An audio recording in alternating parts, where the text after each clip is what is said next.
And gentlemen, welcome along to the premiere episode of EOTT, Everything on the Table.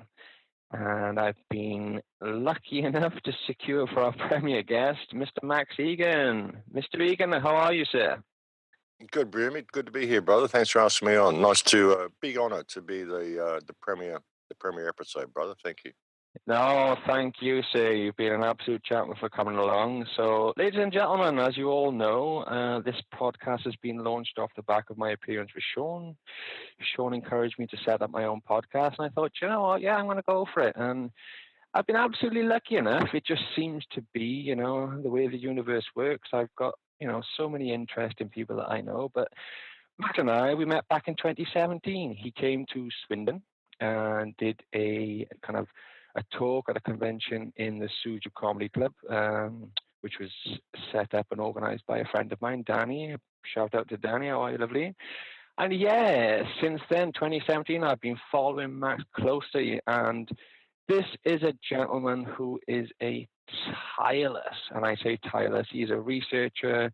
He puts his work out there. He is afraid of nothing, and he speaks his mind and he puts it out there. But also, what I would like to say is, he's a gentleman who, as I say, Max, every day is a school day, brother. Sometimes we get into these little rabbit holes, and sometimes we find ourselves caught up in things, and we think, at the time, it seems legit, and then we find out, actually, that wasn't quite right. And you're a gentleman who's always willing to accept when he's wrong and to, get into fields. Am I right? Am I right in saying so? Yeah, absolutely. I make mistakes. Everybody makes mistakes. It's all part of the learning process, brother. That's what it's about. Exactly. And as I say, every day is a school day. But like I say, Max, how long have you been doing this for, brother? Tell us. Oh, look, my whole life on and off. I woke up when I was like 4 years old. The fact that something was terribly wrong with the world, and when I was 8, I started researching into the pyramids and stuff, and I ended up getting kicked out of all my schools. And by the time I was sort of 17, I'd had enough of this society and became a musician and lived on the outside of it for most of my life. So that was sort of interesting. It gave me kind of a unique perspective. I didn't really have to participate in the world too much. But then when 9/11 happened, like so many other people, I became a full-time activist just out of necessity. You sort of look at this stuff your whole life and you see the picture unfolding. And we're all waiting for the big event, the big event that's going to usher in the new The big event, yes. And then when 9/11 happened, it's like, okay, here it is. This is what we've been waiting for. And actually, this is really serious. And no longer became, just an interesting pursuit, a hobby. It now became sort of serious. And so, yeah, that's what sort of got me onto the path that I'm on now, like so many other people. But I mean, I've been on this path my whole life. I've been, kind of, my family used to say I was a rebel without a cause. I knew something was terribly wrong. I didn't quite know what. It's taken me a few years to figure it all out. So, yes. Yeah, it's been a lifelong mission, brother. Yes, no, I can relate to that. You say 9/11 was your thing, and I've discussed it with other people about, I started in a Catholic school at the age of kind of 6, and by the age of about 9 or 10, I thought, hang on a minute, something's not quite right here. But as you say, it gets to a point where, for myself as well, I can relate. 9/11 occurred, and I thought, hang on a minute, we're watching a freaking movie right now, right in real time. And at the same time, I was kind of reading Fahrenheit 9/11, Dude, Where's My Country? I forget his name. Oh my God, my head's gone blank. And and even now we can look back and say, he was a bit of a disinformation agent. But regardless, that's not the point. The point is, something's not right. You've got that feeling that there's just something is not right, yeah. And I've been on that path since, and then a little bit later on going to prison and kind of getting into David Icke's work. And what I found from David Icke's work was that he was able to provide the context, the bloodlines, the families, how the structure of the system works with regards to the kind of military industrial complex and all this kind of stuff. And I thought, yes, thank you, David. Like, I've always known this stuff, but to get it all put into context, and then it was a nice foundation to work off, kind of How did you find your own kind of journey initially? Because obviously it's a lonely path, right? Am I right in saying so? Well, yeah, it's a lonely path, but I mean, things just sort of fall into place. You start looking at history. History was the big thing that got me started. When I started, I really wanted to know how they built the pyramids. I wanted to know how they did all this stuff. Yes.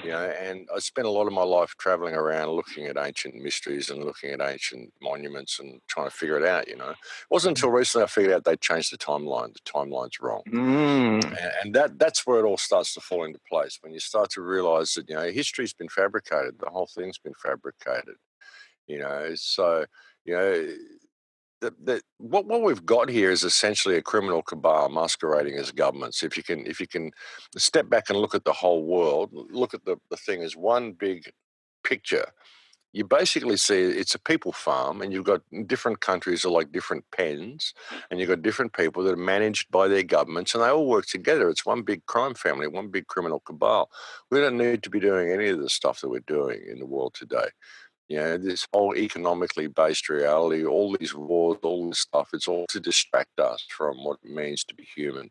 And what's really going on here, the world is very, very different what we're being told, and history is very different to what we're being told.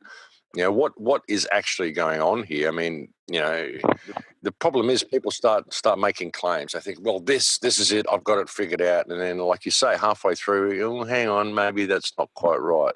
So that's the problem, is making claims. We just don't know what's going on here. What we know is that it's not what they're telling us. The world is very, very different to what they're telling us. And all of this stuff that they give us is to distract us from ever really looking around us and figuring it out. Something that I've figured out lately, and that other people have figured out as well, is the concept of reoccurring cataclysms and recycling civilizations. This is what appears to be happening as well. Recycled civilizations, and repopulating the world with children. We saw this around about the late 1800s, the foundlings, the orphan trains. So much has been coming to light lately. So much stuff has been coming to light. So, it's trying to figure out what the picture is, brother. What the real story is the hard part. As I said, the problem is people making claims all the way through it. And even trying to research it, all we've got to go on is the history books, and most of them are wrong. Most of them are fallacious. Most of them have been based on false history. Most of them are simply interpretations of other people's interpretations. So, where do we even begin to find out what the truth is? It's the hard part. The best thing we could do, I think, is I've just been trying to get everyone to just stop for 5 minutes. Everyone just put everything down, stop, sit back, take a deep breath, have a look around you. If we could get people to do that, maybe we'd make a difference. But everyone's just so caught up running on the treadmill, brother. It's well, that's it, Max. That's it. As a quick interjection there, like, for example, you've been at this game a lot longer than I, but I do consider myself a hardcore researcher. But even only very, very recently, it was only the fact, and I've got a very good friend, Roger and Tracy, who you stayed with when you came and stayed in 2017 in Swindon, and I'm sure you remember Roger and Tracy are, wide awakening. But I'm going to just make a little point here, and it's something that comes up quite often to the podcast, is this whole term of woke. Now, I don't subscribe to this, Mark. This woke is ego-driven bullshit. There's a spectrum of awakening. That's how I see it. And there's someone like yourself who's been on this path for quite a long time. And then there's your, as I like to call it, and there's quite a few people who'll be coming on the podcast who we would consider the man on the street. Just give, I've got medical doctors, PhDs in their specific fields of research, all this kind of stuff, people like yourself. But also, I've been chatting to just your man and your woman on the street, just to get their perspective on the ground level, what's going on. But as you say, it's some people are only just now stumbling upon 9/11 and going, well, do you think 9/11? Do you think this was an inside job? And I'm like, oh, you got a bit of catching up to do. And again, that's a little bit of ego-driven kind of bullshit. But it's kind of like this spectrum of awakening, we all jump onto it at some point or another. And at the end of the day, as my old friend Stephen Wally puts it, we're all just walking each other home, Max, right? We're all just walking each other home. And at the end of the day, everyone is on a different level of this as I like to put it, the spectrum of awakening.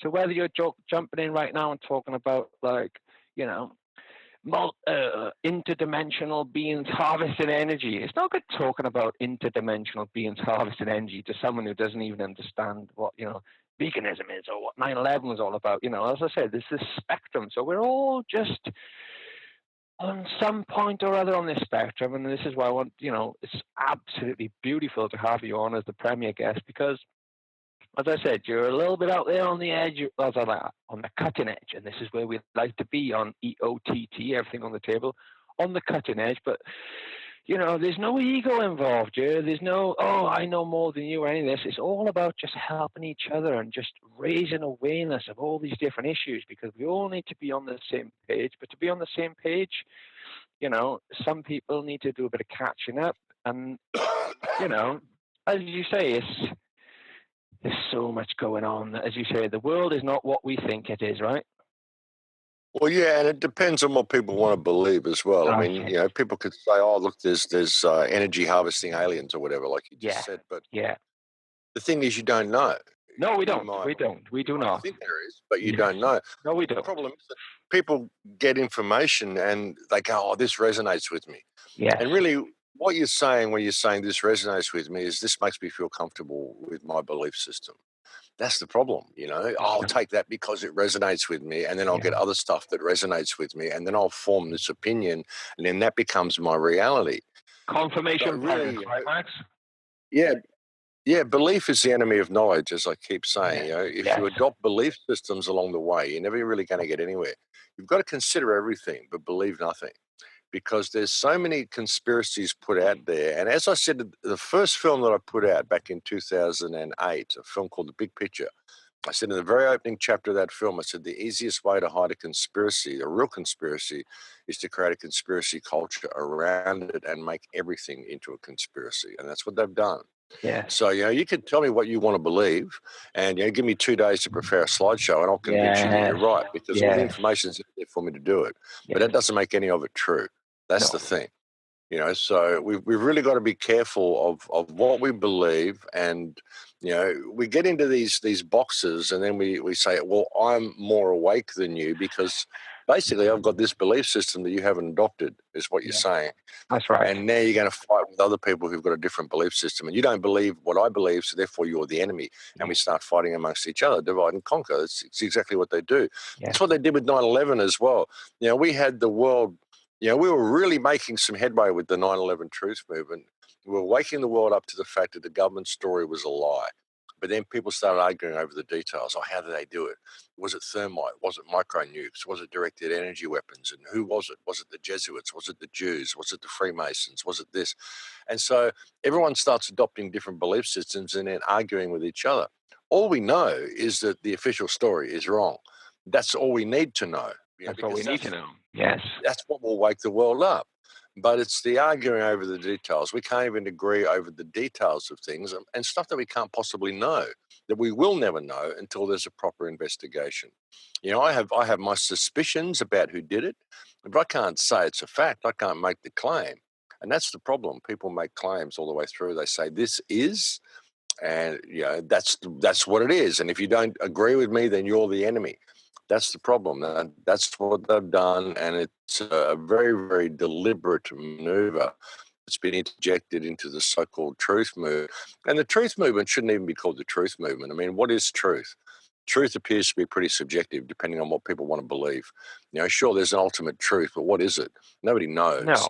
You know, so I mean, it should be a freedom movement, because we need the freedom to discover what the truth is. Without freedom, we'll never know what the truth is.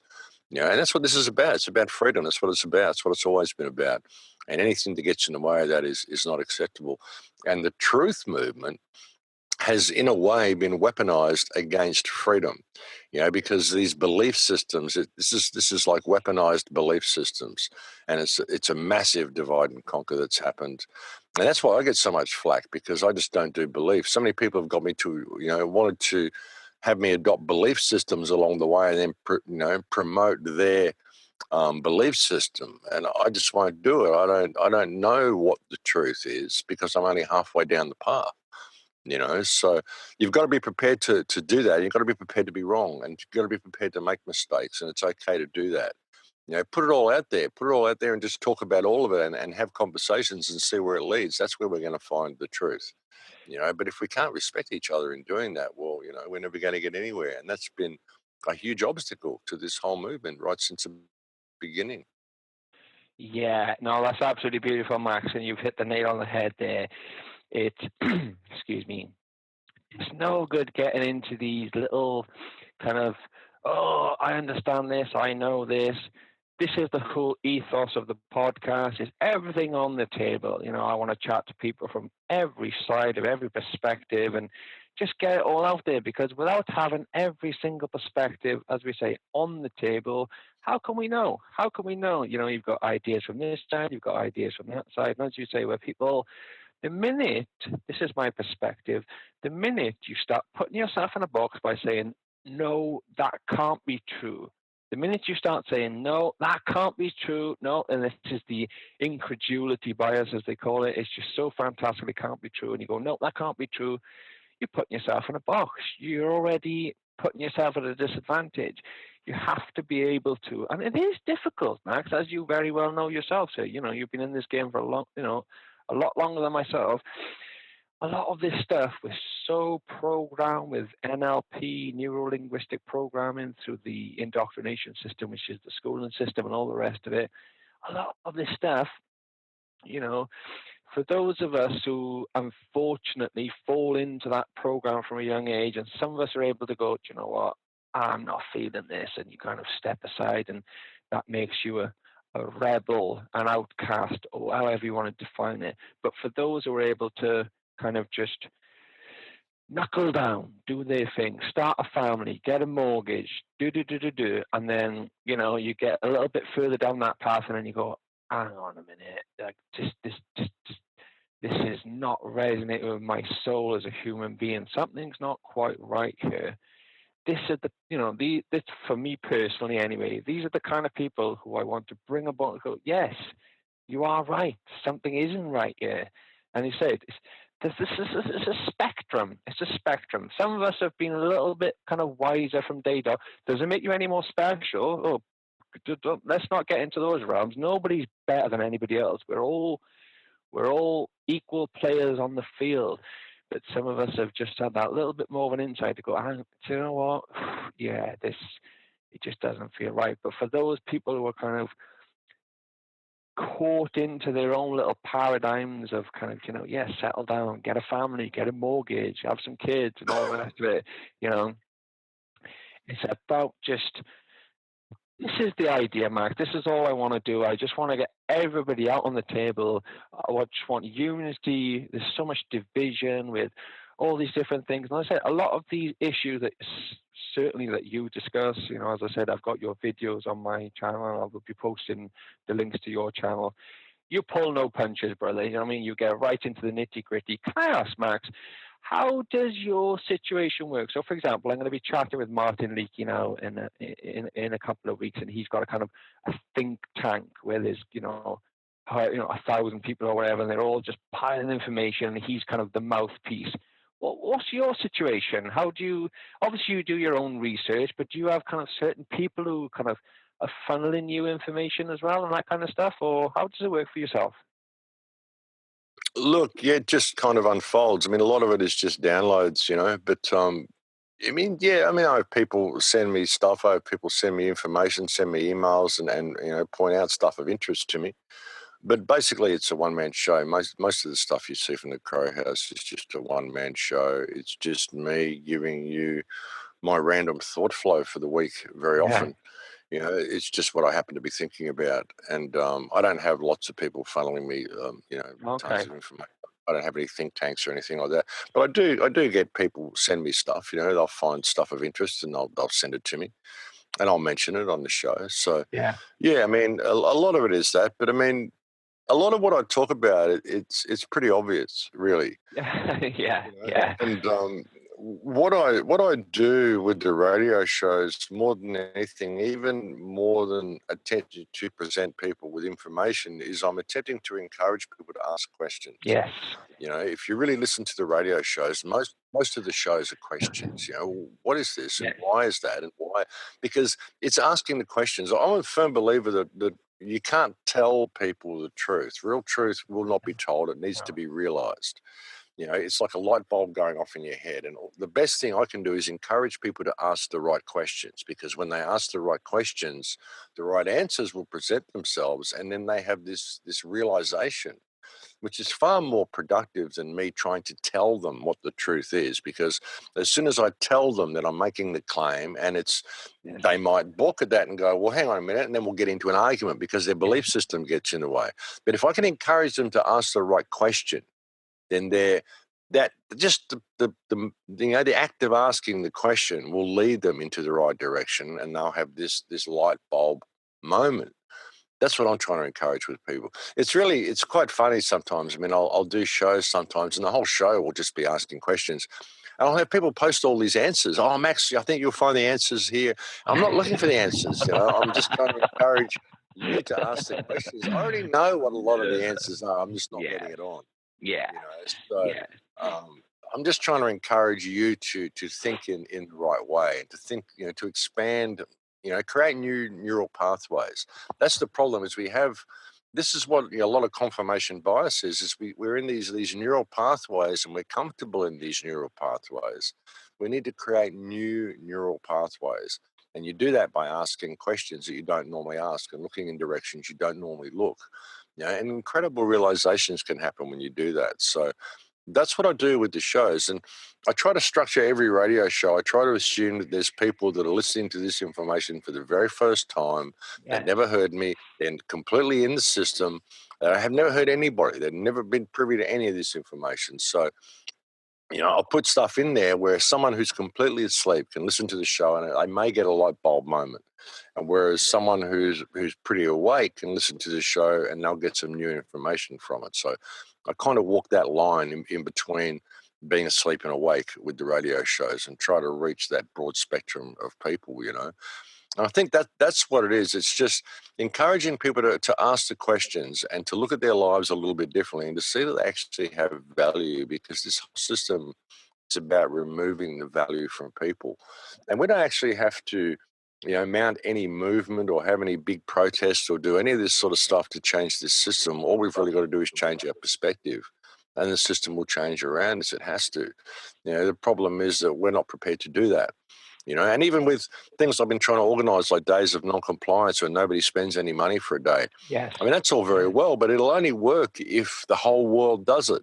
You know, it won't work if 10% of the people do it, 20% of the people do it. It won't even work if 50% of the people do it. We need everybody to do it. That's the problem with it. You know, a lot of people just won't do that.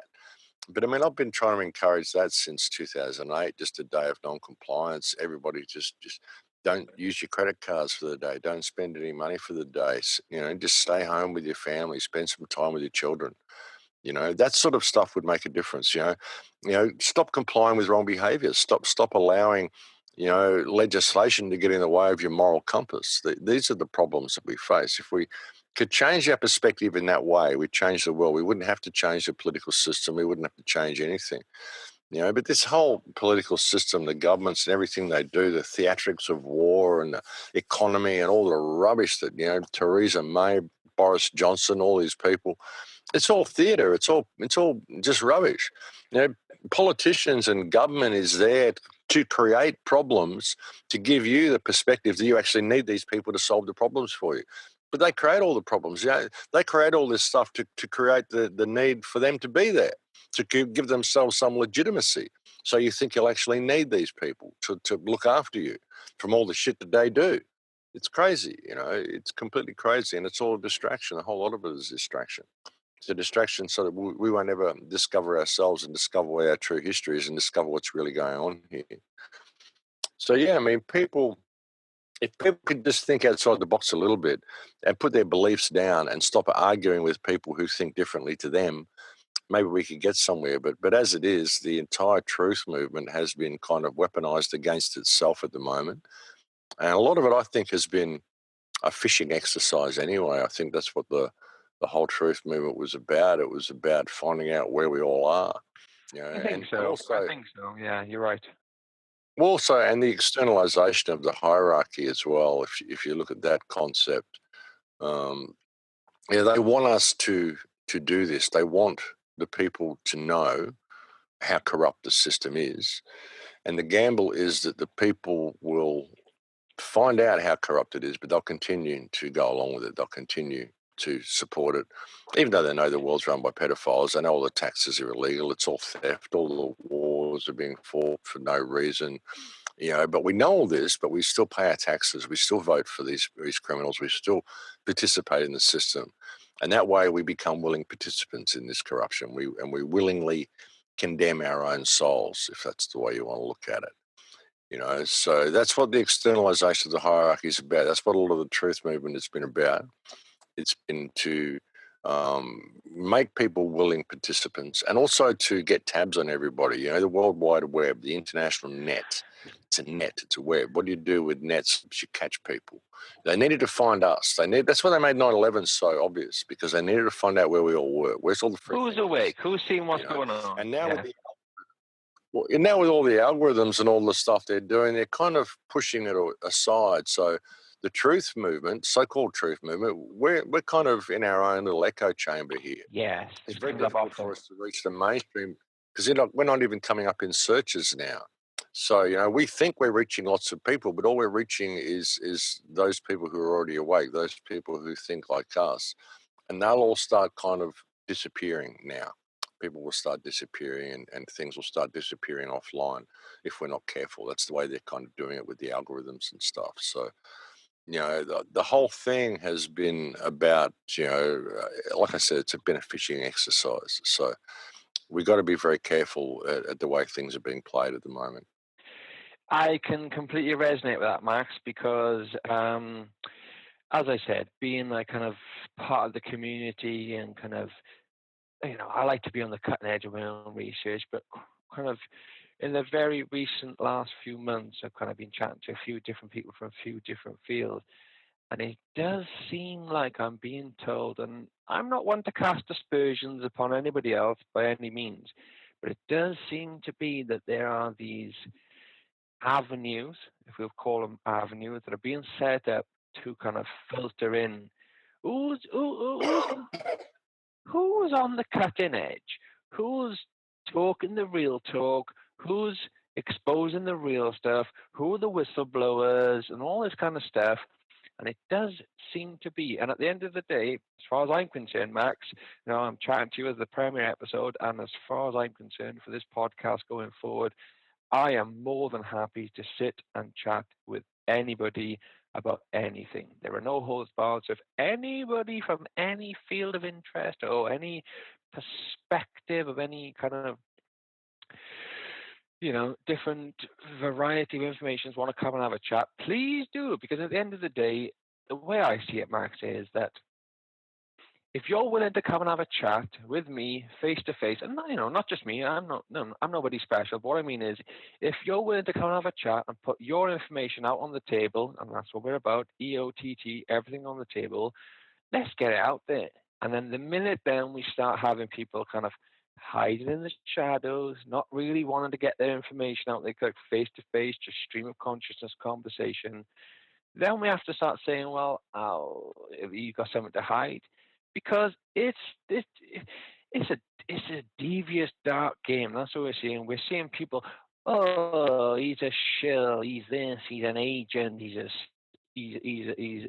state asset, and all this other fucking bullshit. And forgive my French, sorry to swear, but it is this. This is what we're seeing. We're seeing people on the ground who are just talking. And I say, oh, the truth. Forget about talking the truth. You're just talking about our experiences. You talk about your experiences, what you're learning as you go along.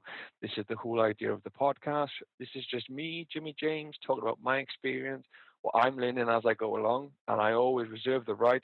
Every day is a school day. I ain't right about anything. You want to come to me tomorrow and go, Jimmy, you chatted about something last week. You're absolutely full of baloney. Let me explain to you why. And please do. I do not want a head full of shit, Max. I want a head full of truth. And this is how, we've got, excuse me, we're in a kind of situation now where this whole kind of social media element, this has been absolutely easy for me. I've just set up a podcast.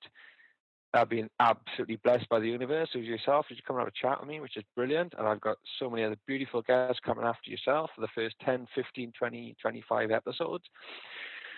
And there are going to be people who are going to cast aspersions and say, oh, this is wrong, this is this. Well, by all means, please do come and have a chat. Let's get everything out on the table. And it's only by getting every single bit of every single person's perspective out on the table that people can go, hang on, okay, yeah, let me just review every single bit of information and use my discernment and use my kind of logical thinking to say, well, what makes sense to me? What makes sense to my understanding of the universe? And I like what you say about, and this comes from my old good friend Roger, I don't believe in anything, Max, unless I've seen it with my own eyes. I've seen a UFO. I've seen a ghost or an apparition, whatever it was. I've had quite a few kind of paranormal experiences, if you want to put it like that. So, I know what I know. I know what I've experienced in my own life. I can go, you can't take that away from me because I know what I've experienced. But at the same time, for other people, it's kind of caught up in the mainstream media. It's hard to know what to trust. And now we're getting into the age of kind of these deep fake videos. I feel like personally, this deep fake videos, for people who don't understand what deep fake or don't know, forget me, don't understand, but don't know. Deep fake is now where the kind of technological industry has got to a point where if I've got kind of, for example, I've got 100 hours of Max Egan talking on camera, I can chop and change and I can make a video of Max Egan saying whatever I want him to say.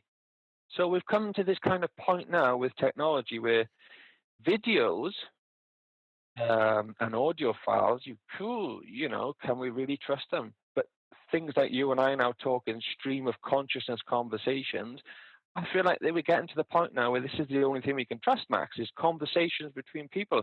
And even then, that always has to still be held in question. But I think people can use their discernment to know, yeah, this is a full-on stream of consciousness conversation between two individuals who are just talking their mind, talking their understanding, talking what they know. No one's claiming to be right. No one's claiming to have the answers for anything, but we're trying our best, right?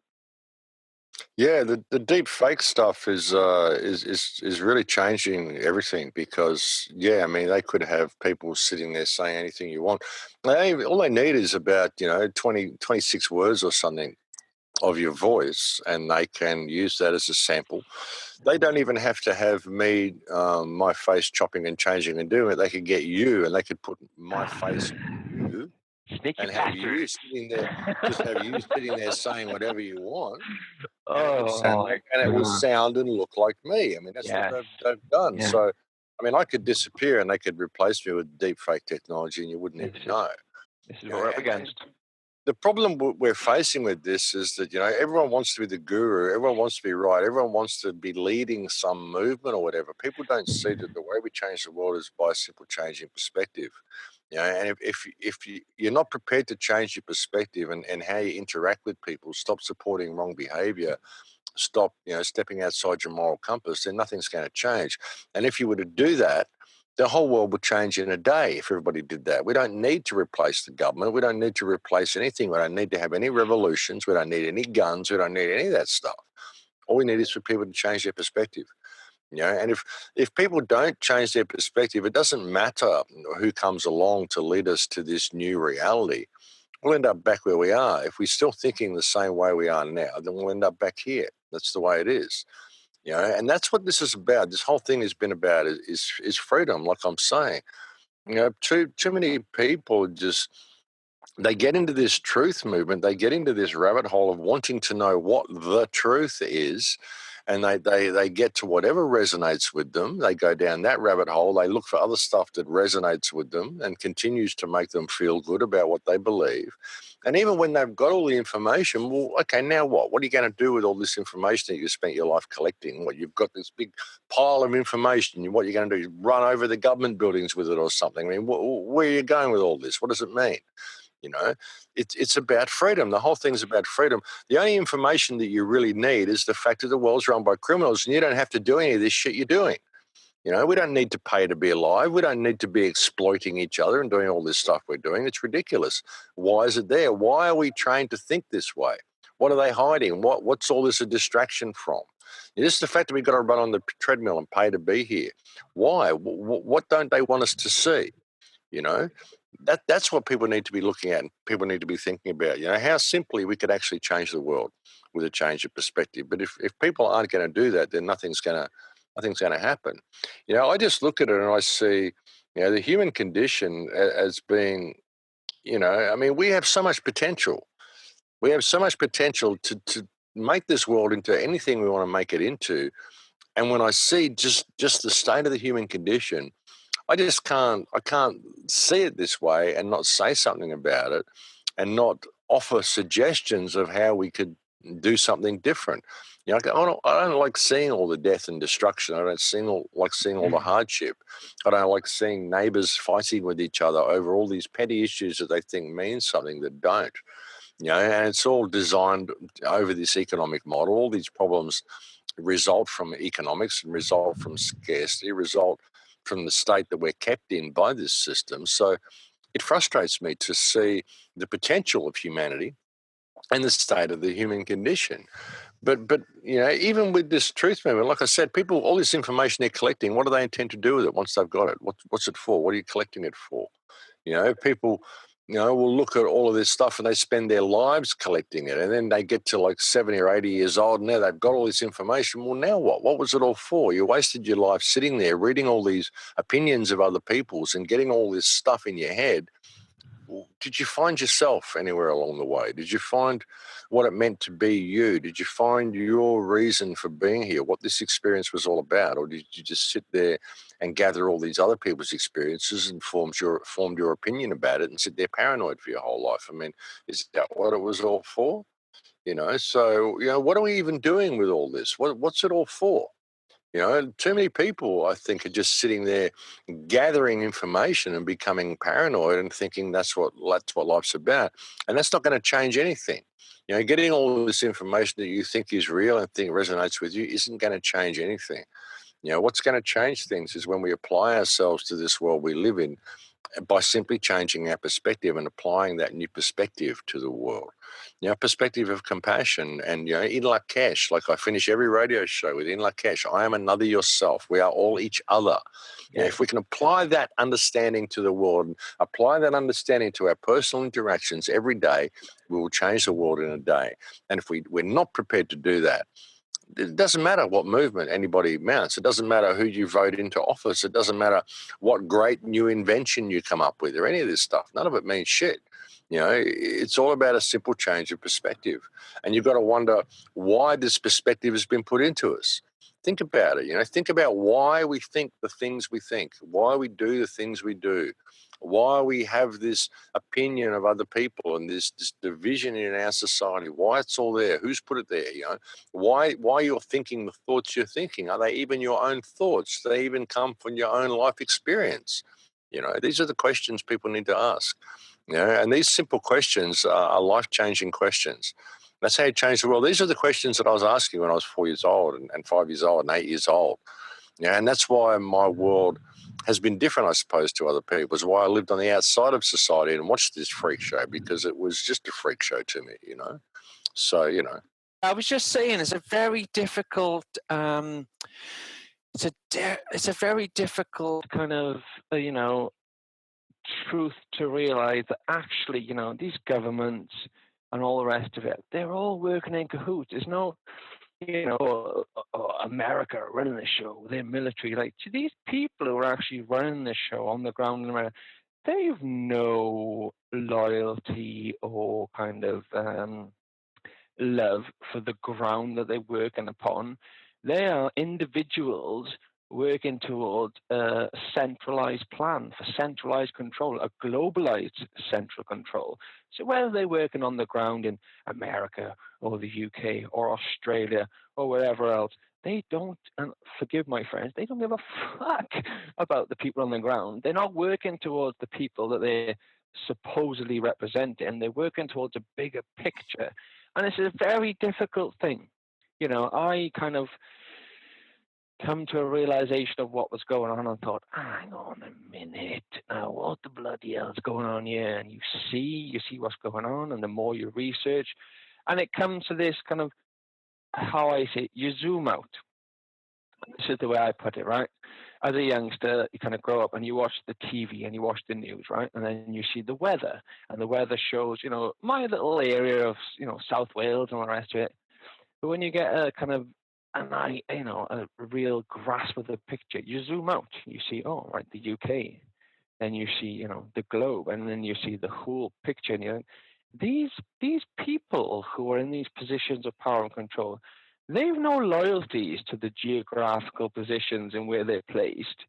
They have this overall, overarching, we'll call it a conspiracy. I want to say, oh, conspiracy theory. Okay, so we get into the CIA invented this term of conspiracy theory, which they knew then later on down the line would enable them to be able to use that term amongst the masses to go, oh, someone who's a conspiracy theorist, to discredit them, to disregard them, because, oh, a conspiracy theorist is someone who's just, oh, they think, you know, madness. But a conspiracy in its element is just people working together.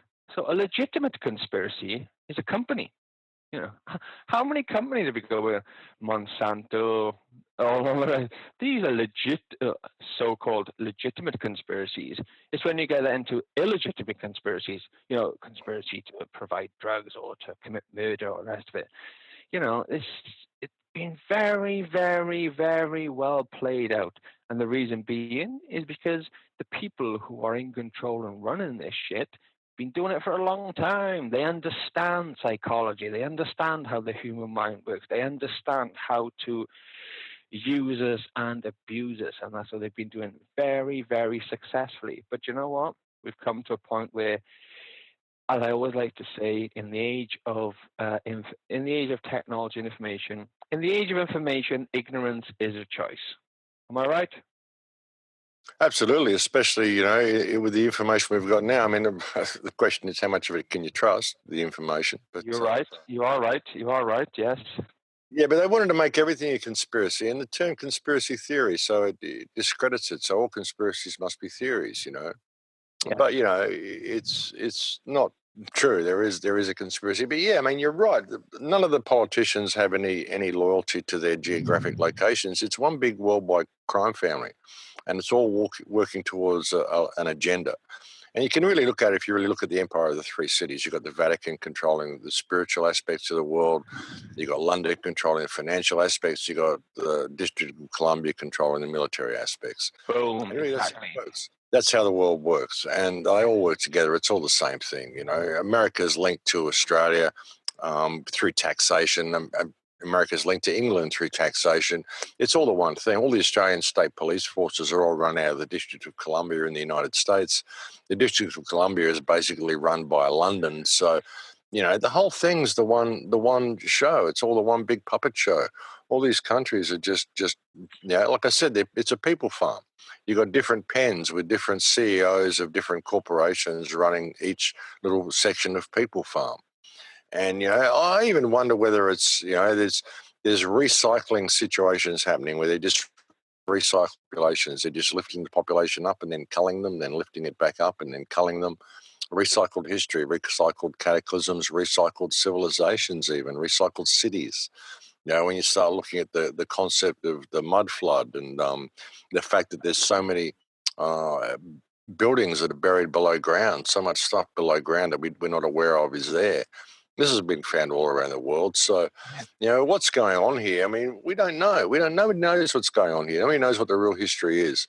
All we know is that the world's run by criminals and that, you know, we're being taught to fight amongst each other so we don't pay attention to them. and that's what we need to pay attention to. And I firmly believe that if a simple change of perspective is what's going to change the world, and if we're not prepared to do that, then nothing's going to work. And that's what this whole thing's been about. That's what this whole truth movement's been about. That's everything I've done on the radio shows has been about. It's been trying to empower people, just attempting people to empower them to be themselves and discover themselves. Because I'd like to be free. And I can't be free until you're free. I can't be free until everybody's free. I can't wander out there in this world and pretend that I'm free because I don't participate in it. It's a joke, We need to, take stock of the human condition. We need to step back and really take stock of the condition of our consciousness.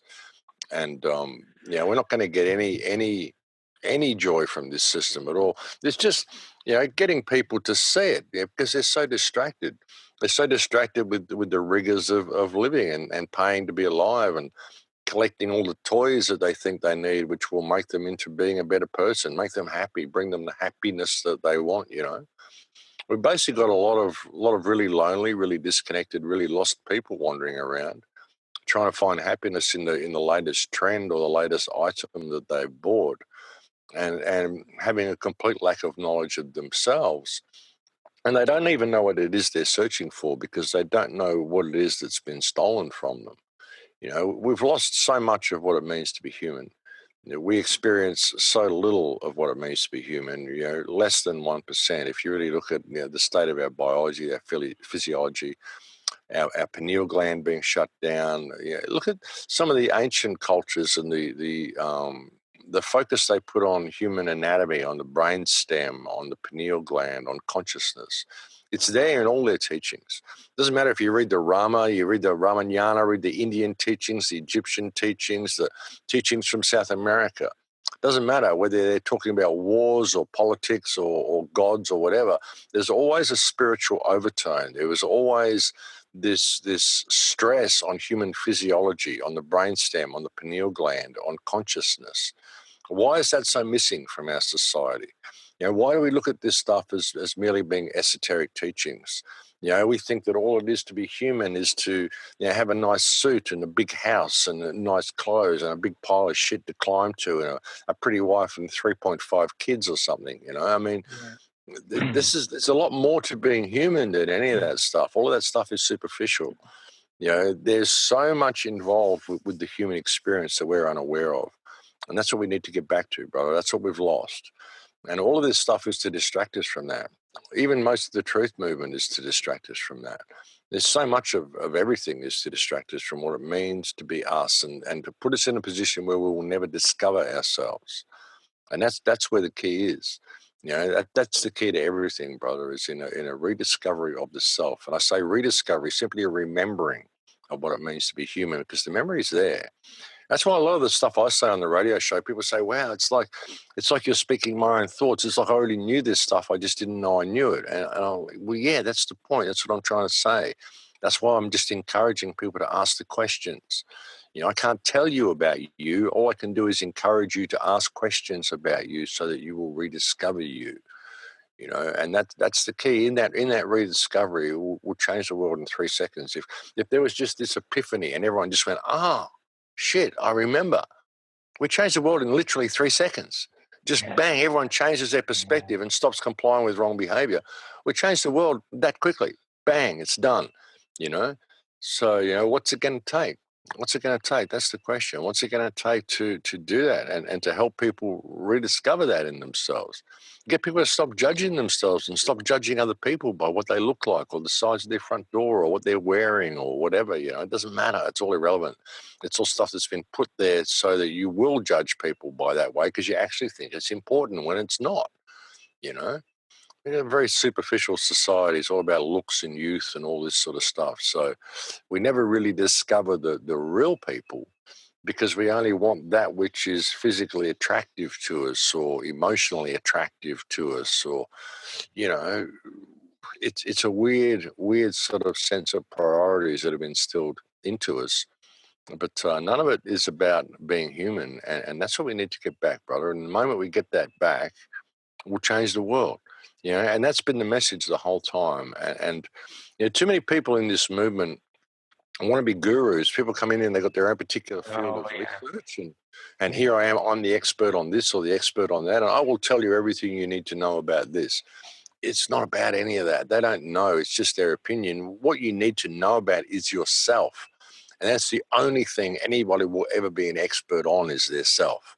That's the only thing I'm an expert on, and I'm not even an expert on it. I'm still figuring it out. So, it's part of the journey. That's the thing. The journey is the place. This place of enlightenment we want to get to. It's the journey. That's the place. You can't get to this place of enlightenment without making the journey. And the journey is called life, and there are no shortcuts. And in enlightenment itself, what is it? I mean, like the saying goes, enlightenment is a destructive process. It's a breaking down of everything you thought was true. And it's not a very comfortable place. It's not even a path that people want to step onto a lot of the time, because they're afraid of what they'll find. Because what they're going to find is that everything they thought was real is not. And that's an uncomfortable place for people to be. So, you've got to be careful even wanting to step onto this journey and wanting to step onto this path. And if you really want enlightenment, ask yourself, do you really want it? And if you do, then you have to be prepared for what you're going to find. And what you're going to find is not pretty. It isn't this place where you're going to be sitting on a mountaintop wearing robes and glowing like a guru with your third eye open. It's not like that. That's a farce. That's a new age concept. Enlightenment is a realization of how the world is run and of what you are. And, the more people have this, I mean, the better. Sure, we would change the world if people do discover this, but it's an uncomfortable place for people to want to go.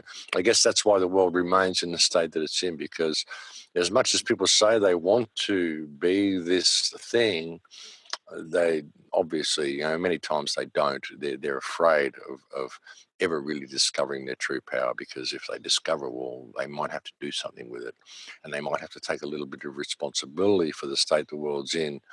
And I don't want to do that. It's much better for someone else to fix it. You fix it for me, and then send me the newsletter. Give me a shout when everything's sorted, right?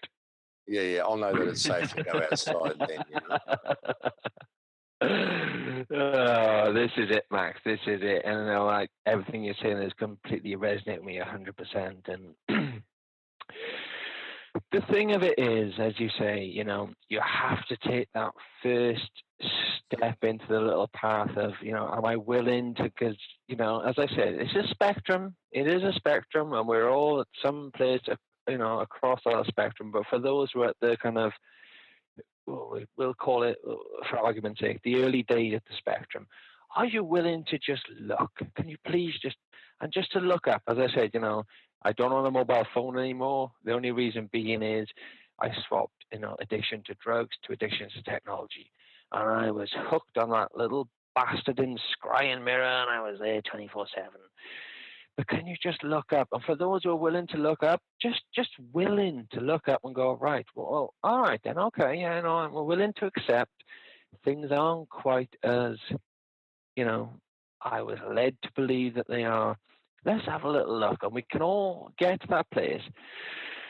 But an interesting point that I'd like to bring up with you is, essentially, it seems to be, from how we see things, there's a little bit of us and them. But when I say us and them, so for example, when I was in prison and I was doing my research and reading books and studying philosophy and things like that, and there was a sex offenders unit, right, Max? And, the guys on the sex offenders unit had done some freaking horrific things, right? But then you have to kind of, so I'll speak from my own personal perspective. I came to the conclusion that as a human being, we're all capable of anything. So from that thread of thought, these guys have done some horrific things. Now, me being me, just me, Jimmy James, I'm not inclined to have done the same things that those guys have done. But I didn't grow up in the lives that they grew up in. I'm not a product of the environments that they are products of their environment. But the core of it is that we're all capable of anything. So my point from that is, I had to accept that regardless of what any other human being has done, or offences against humanity they've committed, they are still, we should hope, at their core, a brother of humanity. Now, the reason I say that is because, as I say, violence, sexual offences, all these, different horrific things. No, I've not done it. You've not done it, and I'm sure many of the listeners have not done it. But these other people have done it. But we're all human beings at the end of the day. What I wanted to get on to from that is what we seem to be finding now is, when we, you and I, people of our same kind of train of thought and train of thinking, is when we get into control, we'll hang all these bastards from the lampposts. Now, when we talk about these bastards, these the 1% are in control. And I always use the expression from the old Prodigy, they're always outnumbered. You can look at Larkin Rose, the tiny dot. Yeah, they're always outnumbered, but they're never outgunned. So, from a perspective of, and now we won't get into it right now.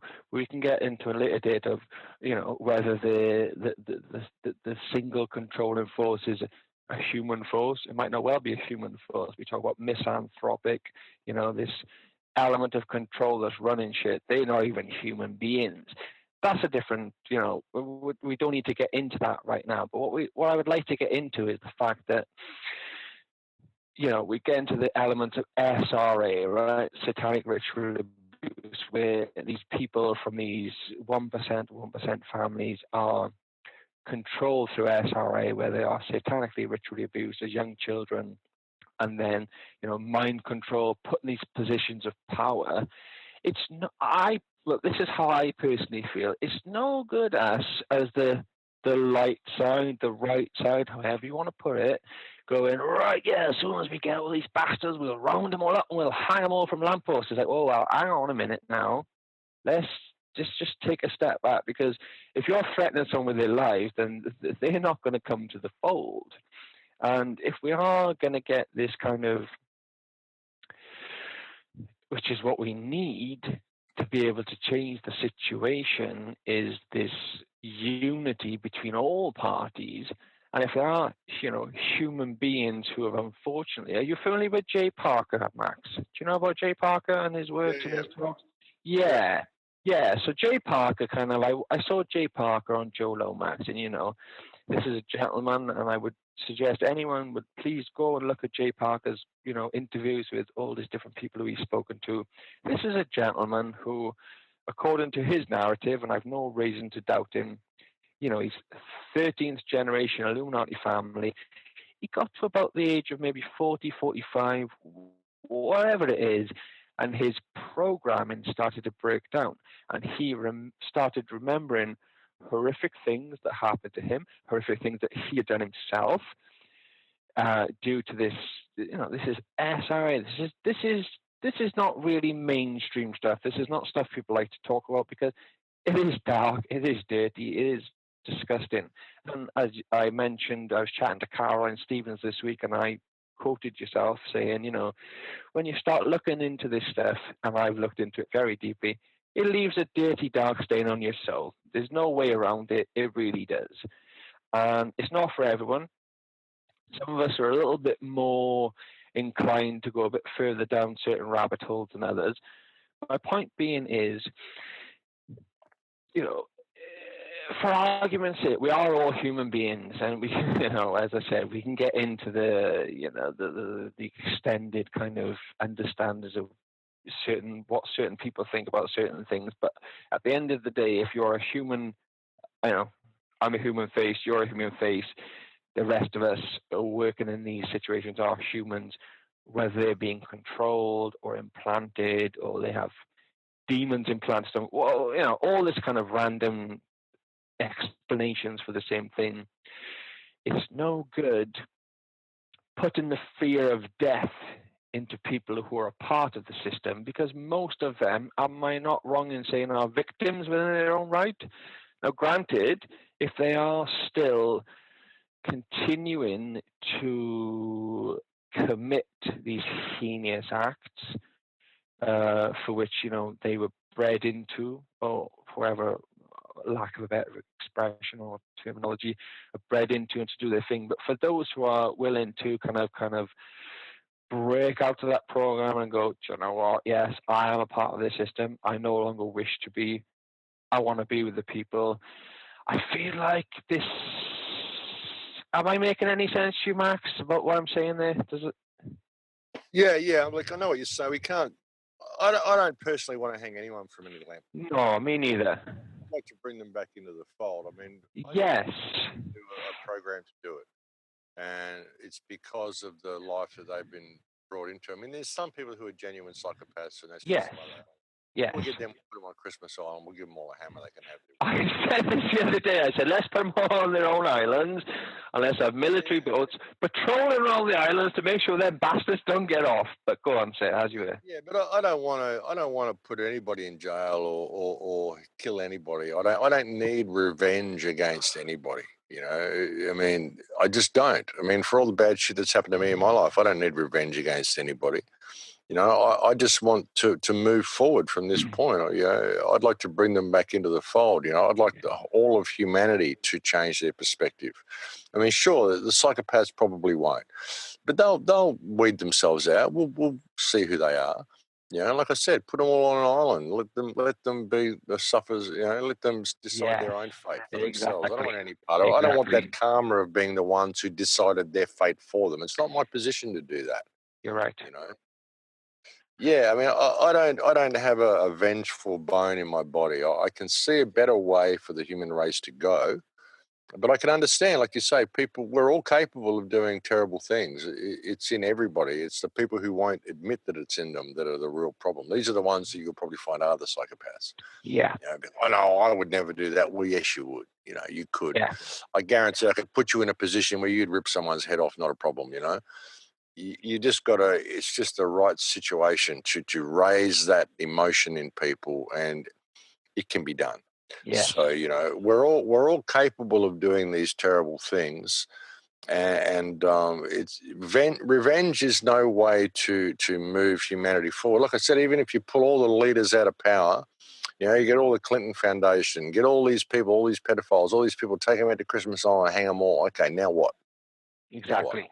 Exactly. Now where does the world go? Now we've got a power vacuum, and more psychopaths will step in there. Yes. You know, whereas if we simply changed our perspective and stopped complying with wrong behaviour, then we'd change the world in a day. We wouldn't have to do anything else. Now, if we all started doing the right thing in all that we do, how could this system continue? How could any of it continue? How could the wars continue? How could the military continue? How could any of it continue? It wouldn't. Couldn't be there. You know, so at that point, it doesn't matter what they do. At that point, you don't need revenge. You know, so you know, it doesn't matter what anybody did. It matters what we do. That I'm a firm believer in that. I really am. And do you know what? I kind of like this discussion because we've not got into any specific elements of kind of the research, the truth or details. We've just kind of got into our own little kind of perspectives and our kind of thoughts on where we are and where we're at, which is quite nice because, you know, it's all about kind of breaking that down of kind of as an individual, for you as an individual, for me as an individual, and for kind of the listeners as individuals. Because as I say, there's that spectrum of awakening. What I would like to kind of cover, if we can, as a kind of closing kind of element of our conversation. Now, I remember, Max, in 2017, you were discussing this whole element of, you know, how can we stand up against the system that's playing against us? And you were discussing kind of this kind of orchestrated kind of movement where, you know, as a totality, as a collective, a lot of us, not just a couple of us, a lot of us, where we go, do you know what? For one day, well, we're not going to tell you what day it is. We'll decide amongst ourselves, but you'll find out. And I say when you find out, we're directing that at the controlling elements of society. There's going to be a day where you'll find nobody's showing up for work. There's nobody spending money on their credit cards. There's nobody doing anything. And unfortunately, it does seem to be we're not quite as unified as we'd like to be, although we are. This is the, you know, the kind of driving element behind what you do, and it's certainly the driving element behind what my ideas for this podcast is, the unity and getting us all together. But how do we show our unified kind of getting together to say, do you know what? No, we're not having this anymore. We see what you're doing, you, the controlling element, and we are not bloody having it anymore. So what we're going to do, we're going to say, right, do you know what? Today, whatever this day is, none of us are going to spend cash. None of us are going to use our credit cards. None of us are even going to bloody show up for work. And as I said, again, you know, you mentioned this certainly in 2017 when I spoke to you last. What are we seeing on the ground level, Max, with regards to kind of solutions? Because it's all good and well us sitting here chatting about, this is going on, that's going on. And people are always like, well, what's your solutions? What have you got to bring to the bloody table then? What can we do about it? Oh, we don't have the answers. You don't have all the answers. I don't have all the answers. Nobody has all the answers. But together, we can come together. We can bring our understandings together. We can see what's going on. We go, well, perhaps we should do this. Perhaps we should do this.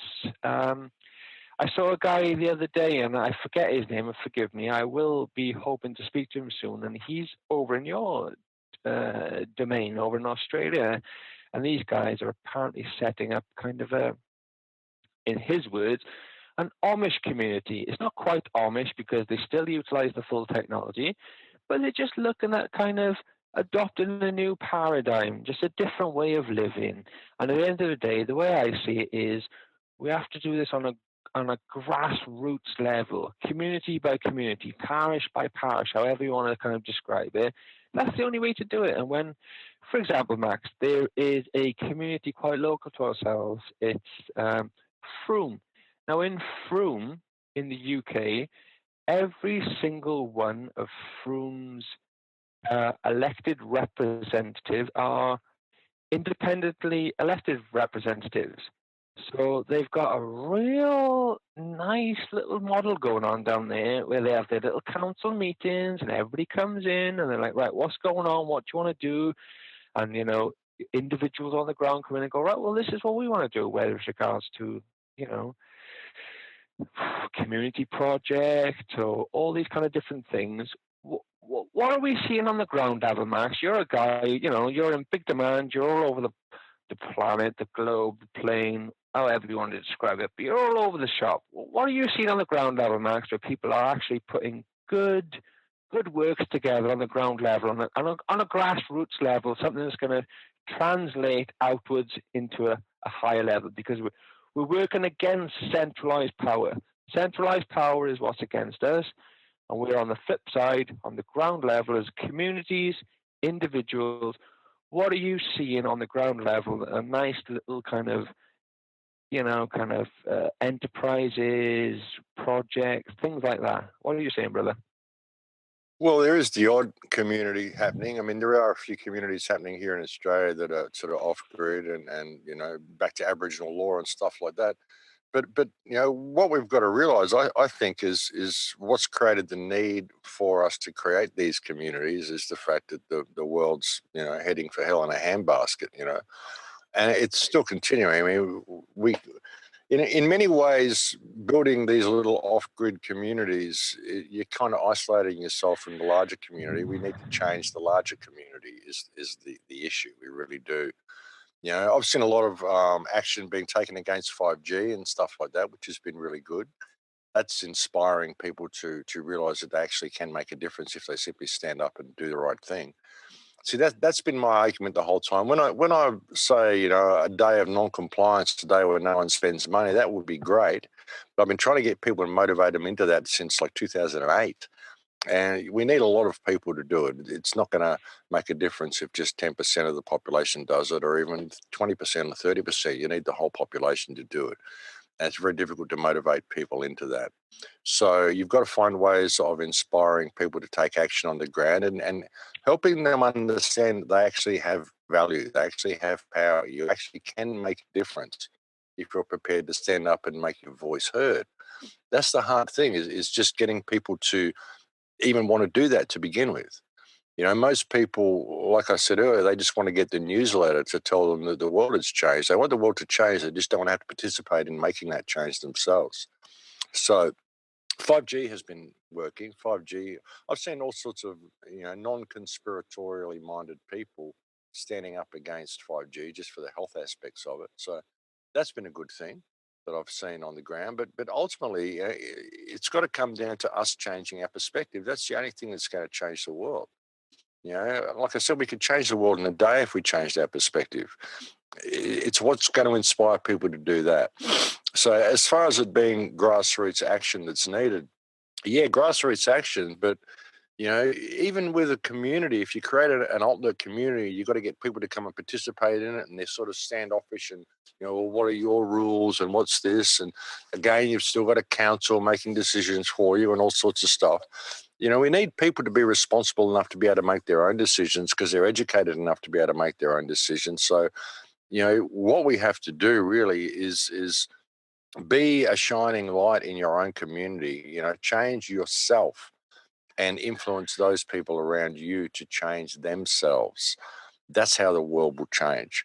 You know, we can change this community that we live in by not tolerating wrong behaviour anymore, by not stepping outside our moral compass to comply with legislation, by realising that politicians are not our rulers, they're our employees.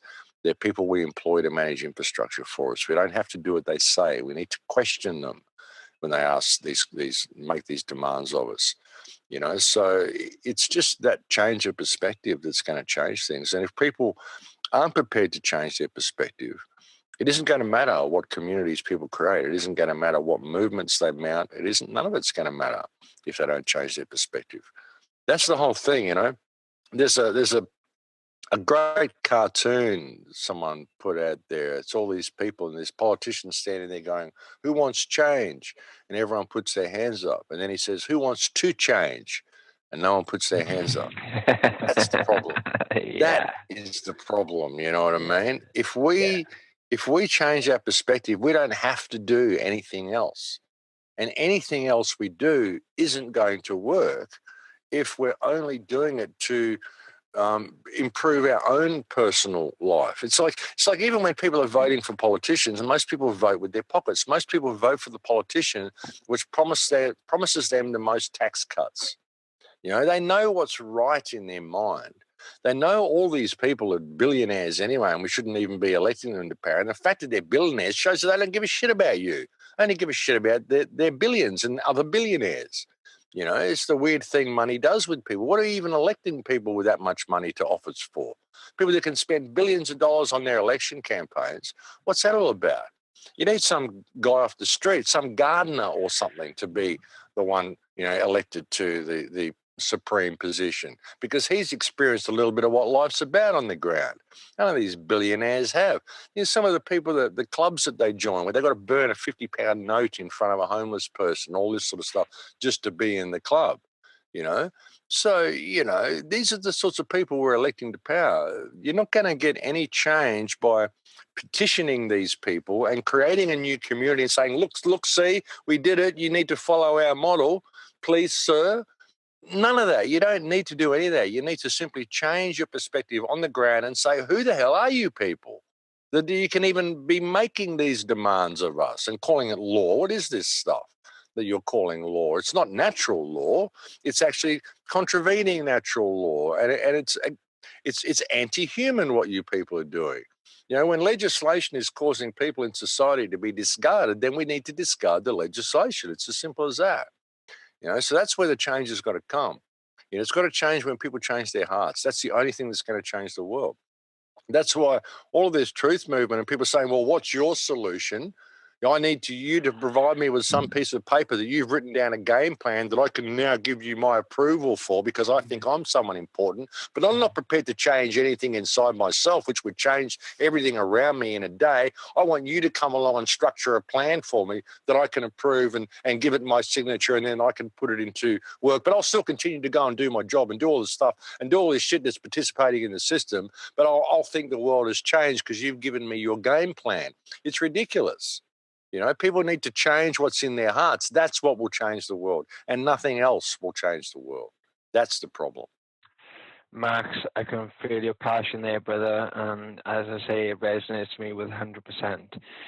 What I would love to do, and forgive me, I hope this doesn't kind of go against the grain, but what I would just like to say, like, because as you know, and I don't need to tell you, you're a man who knows.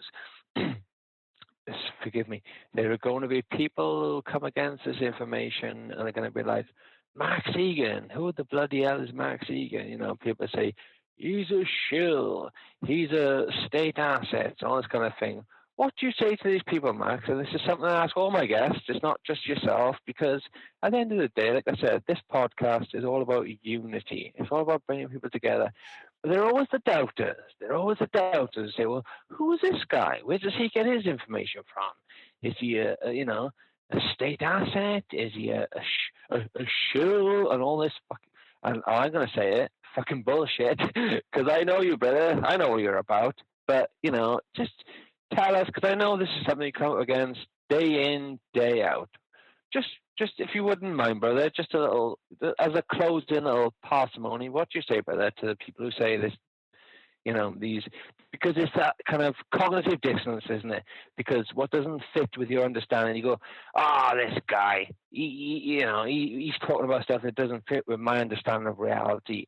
But like I said, your understanding of reality just has to be open. So, what do you have to say to that, Max? Could you be just a little bit of a closer for us, if you would? Oh, mate, the people that call me a shill and all that sort of stuff, I just tell them to grow up. I mean, yes, my guy. Why would I be saying all the stuff I'm saying against the government if the government was paying me to do it? I mean, it doesn't make sense. Exactly. But people do this. They say, it's because you're not providing us solutions. It's because the solution means that they actually have to participate in changing things themselves. I haven't got a piece of paper I can give you and say, here, put this into effect. It's going to change the world because I can't change the way you think. That's the problem. So people go, oh, well, you're a shill.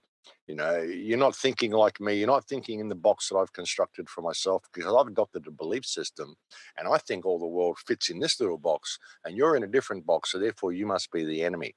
It's a program, divide and conquer. That's the way they do it. And they love you to do that sort of stuff. The people that are out there trolling my channel and calling me a shill, they're all working for the government and most of them don't even realize that they are. That's the problem, This is it. Yeah, that's all I say to them is grow up, Yeah, no, I appreciate that, and thank you, Max. So I say, anyone who knows. Oh my God, these guys are getting paid $10 an hour. There's this program. You only got to look into it a little bit deeply. And for example, Joe Rogan actually came out and said, we looked, and it was on his own channel, and he said we looked, and it was some period or another. And all these supposedly independent email addresses from all over the globe, the planet, whatever you want to call it, they were all Russian-based. And there was thousands of the little bastards. Max, we know how it rolls, brother. But I just wanted to address the subject because I know it's something that comes up. And as you say, you've answered the question quite well there. I appreciate that. Thank you, brother. Max, thank you very much, sir. You've been an absolute gentleman, and as I say, you're one of the first people I reached out to help me launch the channel. You didn't even think twice. You said, Jimmy, of course I'm willing to chat to you, and you have done, and I really appreciate it. You're an absolute gentleman, sir. You're off to America in the next week. Was there anything else you wanted to round off to or recover, or would you like to just chat a bit about what you're doing in the next couple of weeks? Well, I'm just off to the United States.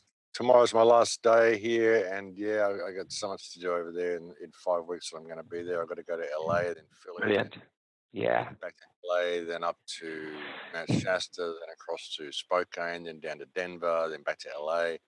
So it's going to be pretty busy. It's going to be intermittent with radio shows over the next month, but I'll do what I can. Yes. And it's just the way it goes. Be a bit of a whirlwind trip. But it's only 5 weeks. I'm kind of over all the travel, to be honest. I wasn't going to be traveling this year, but I got talked into it. But I'll be back. I'll be back in October 22nd, and I'll be back to regular podcasts then and regular radio shows then. But thanks for having me on, brother. It's been a pleasure to come and talk to you. Oh, it's been my pleasure, sir, I must say. And I say, sir, And Max, and again, just a little bit of a quick closer. I've been called up for calling people sir. Now, you and I, you're a gentleman who's at the cutting edge of research. Yes, it's a term of endearment. I've grown up with it, and I chat to someone and I say, "Sir," but I do understand this, sir, Mister. It comes under the whole, the birth certificate, the straw man, and all the rest of it. So again, it is literally just a little aside, but you're a guy who knows and you understand. Whilst I say sir, it's with all the best intentions in the world, but I do also understand that, yeah, this is, again, a next level of information. But we can visit this at a future date. But Max, you're an absolute gentleman, brother. Thank you so much for coming and chatting. And I'm sure all the audience are going to be absolutely riveted with everything we've discussed. And enjoy yourself in America, brother. And we shall chat together very soon, I hope. Okay, no problem, Jimmy. Bye-bye, brother. You're a legend. Thank you, brother. Take care. All the best. Speak to you soon.